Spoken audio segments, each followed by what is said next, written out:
Hello guys, मैं करिश्मा again new video के साथ में। गाइस आज का हमारा नया टॉपिक है role of macro and micro nutrients. मतलब कि जो मैक्रो और माइक्रो न्यूट्रिएंट्स हैं उनका प्लांट की लाइफ साइकिल में, प्लांट की ग्रोथ में, प्लांट के डेवलपमेंट में क्या रोल ये प्ले करते हैं। ठीक है, तो सबसे पहले हम देखेंगे कि जो ये मैक्रो और माइक्रो न्यूट्रिएंट्स है ये पार्टिसिपेट करते हैं बहुत सारी मेटाबॉलिक प्रोसेस के अंदर।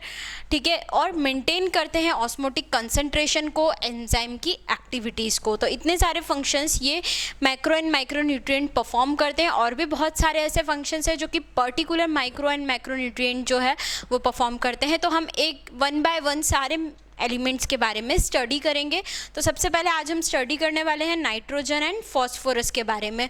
तो नाइट्रोजन और फॉस्फोरस के बारे में हम आज देखने वाले हैं। नाइट्रोजन बेसिकली किस तरीके से रोल प्ले करता है, तो ये जो नाइट्रोजन होता है ये ग्रेटेस्ट अमाउंट में एब्जॉर्ब होता है। मतलब सबसे ज़्यादा अमाउंट में ये प्लांट में एब्जॉर्ब होता है। Absorb mainly in the form of NO3 negative. ठीक है, NO3 के फॉर्म में ये बेसिकली एब्जॉर्ब होता है, required by all parts of the plant. मतलब ये जो हमारा एलिमेंट है ये प्लांट के सभी पार्ट्स के लिए बहुत ही ज़्यादा इसेंशियल और इम्पॉर्टेंट है। पर्टिकुलरली मेरिस्टेमेटिक टिश्यूज़, जो हमारे मेरिस्टेमेटिक टिश्यूज़ होते हैं जो कि बेसिकली ग्रोथ टिश्यूज़ होते हैं जिससे कि प्लांट की ग्रोथ होती है। ये भी मेरिस्टेमेटिक टिश्यूज़ को भी हमने अलग अलग पार्ट में डिवाइड किया गया है, एपिकल, लेटरल, इंटरकैलरी मेरिस्टेम्स। तो ये जितने भी मेरिस्टेमेटिक टिश्यूज़ होते हैं इनके अंदर बेसिकली नाइट्रोजन होता है जो कि ग्रोथ के लिए पर्टिकुलरली फंक्शन अपना प्रोवाइड करते हैं। मेटाबॉलिकली एक्टिव सेल्स, ठीक है, जो मेटाबॉलिकली एक्टिव सेल्स होते हैं जो कि मेटाबॉलिक रेट को बढ़ाते हैं, तो उन सब के अंदर नाइट्रोजन बहुत ही ज़्यादा इसेंशियल रोल प्ले करता है। अब हम देखते हैं कि ये जो हमारा इम्पॉर्टेंट और मेजर कंपोनेंट है, जो हमारा नाइट्रोजन है उसका मेजर कंपोनेंट है proteins, nucleic acid, vitamins and hormones. ठीक है, कौन कौन से मेजर कंपोनेंट्स हैं? Proteins, nucleic acid, vitamins and hormones.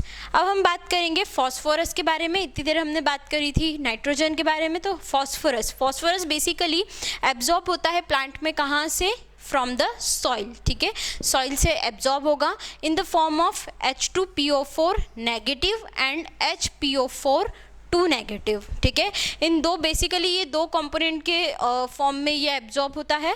It is a constituent of cell membrane, certain proteins, nucleic acid and nucleotides. ठीक है, ये किसका कॉन्स्टिट्यूएंट है?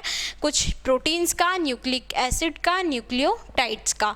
सो हमने अभी इस वीडियो के अंदर क्या किस फंक्शंस के बारे में देखा, नाइट्रोजन के बारे में देखा और फॉस्फोरस के बारे में देखा।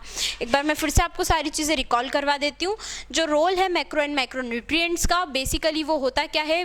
पार्टिसिपेट करते हैं वेरियस मेटाबॉलिक प्रोसेस के अंदर और मेंटेन करते हैं ऑस्मोटिक कंसंट्रेशन को और एंजाइम एक्टिविटी को। तो बेसिकली हमने देखा, अभी हम सारे वन बाय वन सारे जितने भी मैक्रो और माइक्रो न्यूट्रिएंट्स हैं उनके बारे में वन करके वन बाय वन देखेंगे। सबसे पहले हमने देखा नाइट्रोजन के बारे में। तो नाइट्रोजन होता है वो ग्रेटेस्ट अमाउंट में एब्जॉर्ब होता है। एब्जॉर्ब मेनली किसके फॉर्म में होगा? NO3 के फॉर्म में, NO3 नेगेटिव के फॉर्म में ये रिक्वायर होता है। और जितने भी प्लांट्स के पार्ट होते हैं सभी को, particularly meristematic tissues and metabolically active cells. ठीक है, मेजर कंपोनेंट क्या है इसके? Protein, nucleic acid, vitamins and hormones. उसके बाद में बात करते हैं फॉस्फोरस के बारे में। तो फॉस्फोरस जो होता है वो हमारा एब्जॉर्ब होता है बाय प्लांट के अंदर सॉइल के through in the form of H2PO4 negative and HPO4 2 negative के फॉर्म में। It is a constituent of cell membrane, certain proteins, nucleic acid and nucleotides. ठीक है, so guys this is all about your role of macro and micro nutrients. अभी हमने सिर्फ दो element के बारे में पढ़े हैं, वन बाय वन हम सारे एलिमेंट्स इसी तरीके से देखते जाएंगे। आपको इस टॉपिक के अंदर कोई भी डाउट आए प्लीज़ कमेंट कीजिए। हमने ऑनलाइन होम ट्यूशन भी स्टार्ट किया है। मोर इन्फॉर्मेशन के लिए डिस्क्रिप्शन में चेक कीजिए। Thank you so much.